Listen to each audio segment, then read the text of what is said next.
You know that friend who used to post every new gadget, every dinner out, every weekend trip, and then one day, they just went quiet. Not broke quiet, not depressed quiet, just quiet. The car they're driving is older than it should be. They turn down the group vacation. They wear the same 3 shirts on rotation and somehow seem completely at peace about it. And here's the strange part. A few years later, you find out they own a house, a portfolio, and a level of freedom you can't quite explain. You stand there doing the math in your head, thinking, wait, how? We made the same money. We started in the same place.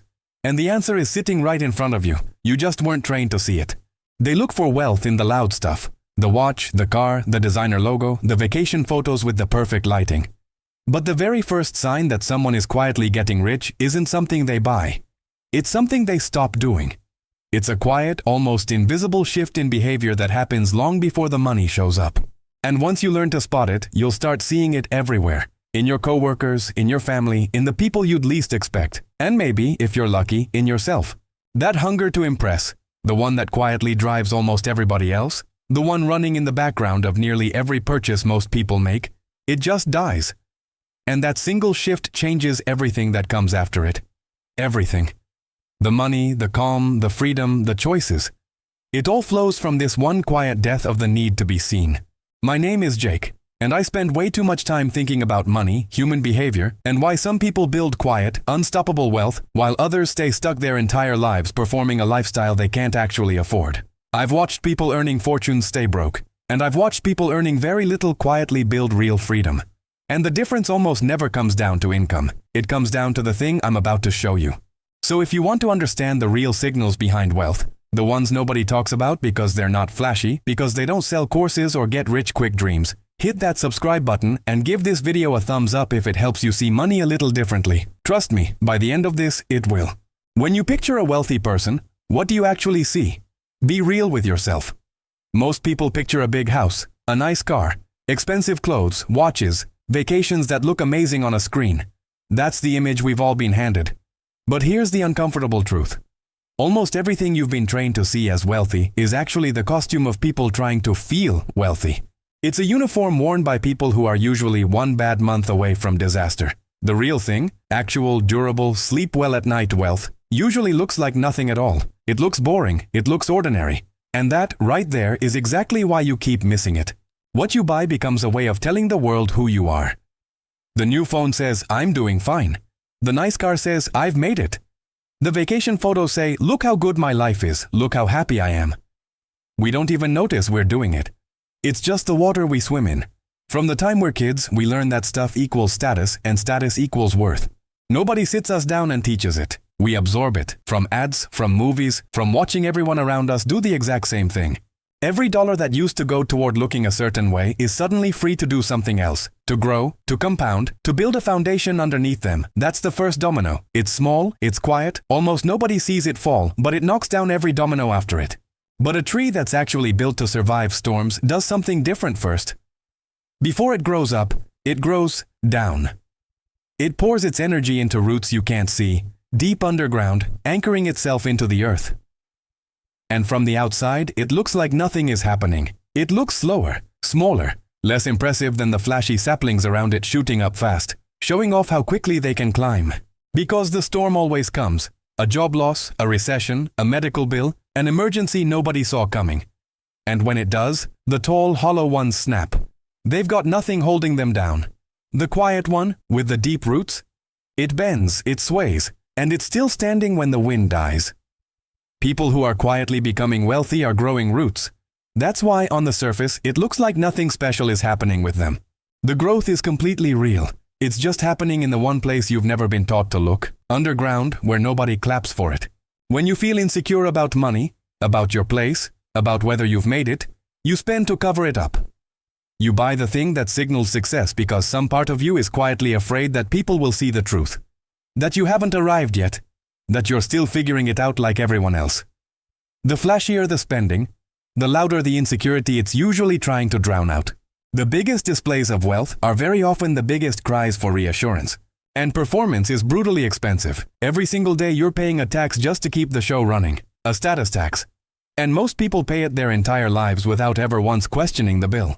They don't need anyone's approval to feel okay with themselves. And once you genuinely don't need to prove anything to anyone, an enormous amount of money and energy and mental space and peace suddenly comes free all at once.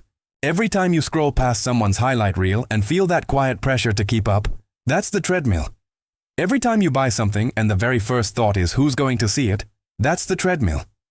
Every time you feel a little worse about your own life after looking at someone else's, that's the treadmill, and it's costing you. It runs silently in the background of most people's entire lives, draining money they will never get back, all to maintain a version of themselves built for an audience that, honestly, isn't watching nearly as closely as they think. The quiet, wealthy person didn't get rich and then relax. They relaxed first. They let go of the performance, and the wealth followed, because suddenly there was finally room for it to grow. Let me show you what actually changes inside their head, because it's not magic, and it's not some personality trait you're either born with or not. It's a shift in the single question they ask before they spend money. The average person asks, "Can I afford this?" Or worse, "What will people think if I have this?" Or, "What will they think if I don't?" The person quietly getting wealthy asks a completely different question. Is this actually worth it to me? That tiny change is everything, because in that one move, they've kicked the opinions of strangers out of the room. Suddenly, people they'll never meet stop having a vote in their bank account. No pressure, no itch, no fear of missing out. They look at a $1,000 upgrade that does basically the exact same thing as what they already own. And instead of seeing a status symbol, they see $1,000 that could be working for them quietly for the next 30 years. That's not deprivation, that's not being cheap, that's freedom. They're not saying no because they can't afford it. They're saying no because they can finally tell the difference between what they actually want and what they were told to want. And once you can see that difference clearly, you can never unsee it. The majority of millionaires didn't live in mansions or drive luxury cars or dress like the rich people in movies. They lived in normal homes in normal neighborhoods. They drove used, paid-off vehicles. They spent dramatically less than they could actually afford to spend. And the flashy spenders, the ones who looked rich, the ones you'd point to and say, "Now there's a wealthy person," a huge number of them were actually broke.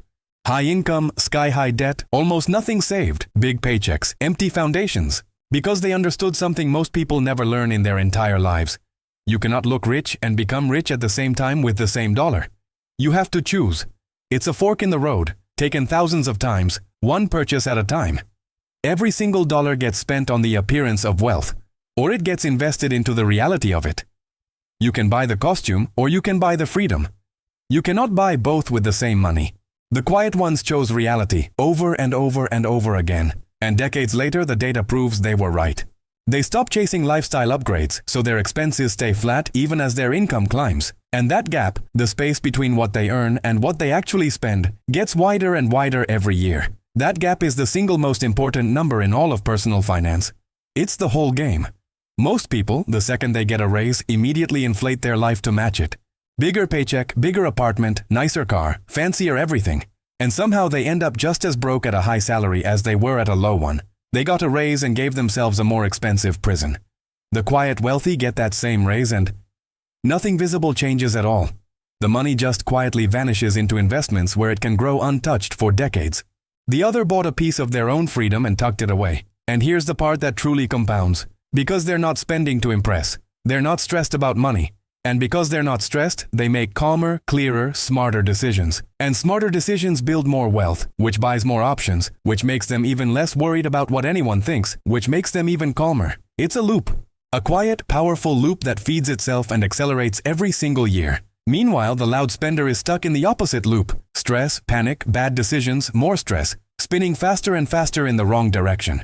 Let me hit you with them fast, because these are how you spot it in real life, in the people around you. Second, they stop asking the group for permission. They don't need their friends to approve a purchase or a non-purchase. They'll happily skip the expensive dinner or drive the older car or pass on the trip without explaining themselves and without feeling one bit weird about it. The approval of the room stopped being a currency they trade in. You'll watch them protect their schedule fiercely, guarding their hours, their energy, their peace, while completely shrugging at things that would make other people feel important. They figured out that time is the one thing money genuinely can't get back, so they treat it like the real treasure it is. A person who's wealthy on the inside very often hates being seen as the rich one. They'll downplay it, deflect it, change the subject. The fake wealthy person does the opposite. They crave that attention. They steer the conversation toward it, because the attention is the entire point of the purchase. Watching the number grow gives them a better feeling than the dopamine hit of a purchase ever did. They get a little rush from the saved money, from the resisted temptation, from the discipline itself. That right there, that's the inner switch flipping. That's the whole psychology turning over. When someone else gets something nice, the old version of you feels that little stab, that quiet, why not me? The quiet wealthy person feels almost nothing, or they get genuinely curious about how the other person pulled it off. And that matters more than it sounds, because envy is a leak. A slow, constant financial leak. It pushes you to spend just to feel even with everyone else. The moment that envy goes quiet inside you, you've plugged one of the biggest holes in your entire financial life. And most people never even realize it was draining them this whole time. This isn't a budgeting trick, it's an identity transformation. You have to be completely okay with people quietly assuming you're doing worse than you actually are. Letting them underestimate you and not needing to correct them. That is not a money skill. That's an identity. That's a person who has stopped outsourcing their self-worth to a parking lot, to a closet, to a comment section.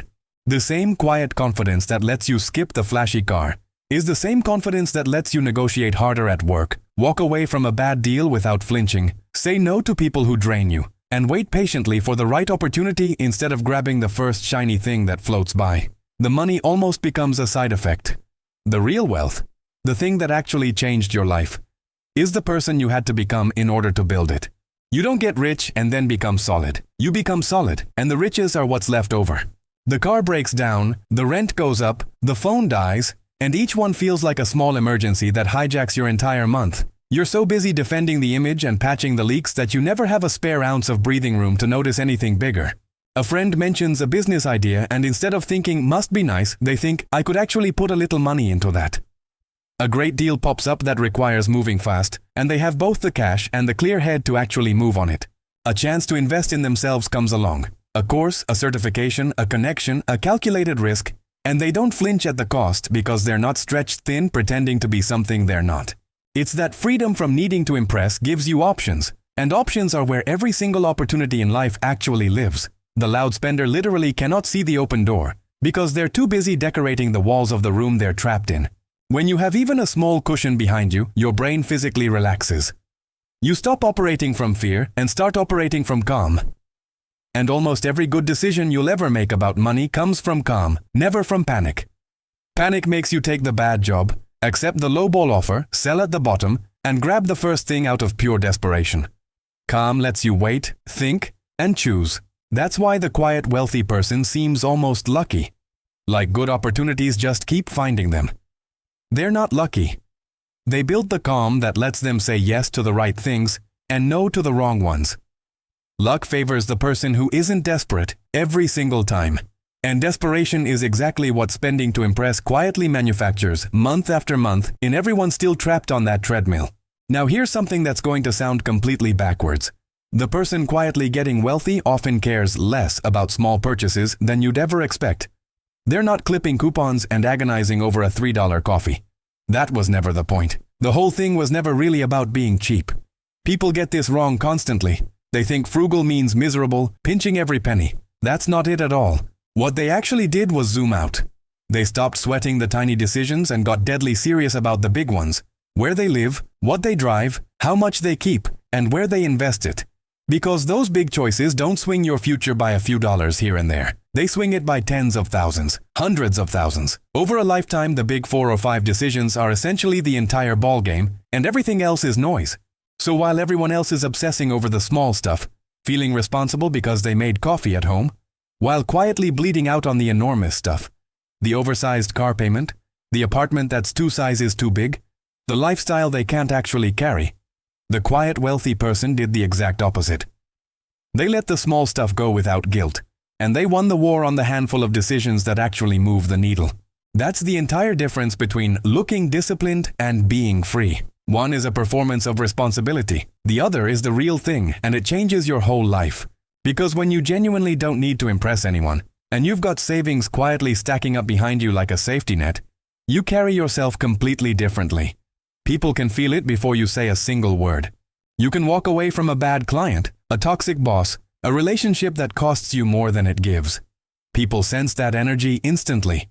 There is something almost magnetic about a person who clearly doesn't need anything from you, who isn't grasping, isn't performing, isn't trying to extract something. They become more confident, more selective, more grounded. And the world has a funny way of rewarding exactly that kind of person with exactly the things the desperate person was chasing.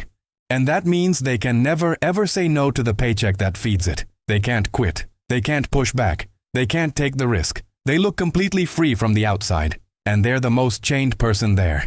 That's the cruel joke at the center of all of this. The louder the freedom looks, the tighter the cage usually is.